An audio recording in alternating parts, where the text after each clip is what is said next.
अस्सलाम वालेकुम नाज़रीन, मैं हूं अब्दुल अजीम। 7H न्यूज़ में आपका इस्तकबाल है। जगतगिरी गुट्टा पुलिस स्टेशन हुदूद चंद्रगिरी नगर में 40 साल फरजाना नामी खातून को बिजली का शॉक लगने से वो मौके पर ही फौत हो गई।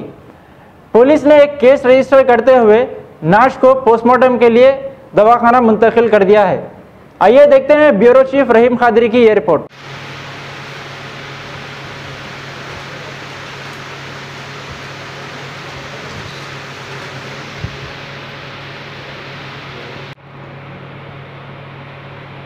गेट में से थी ना?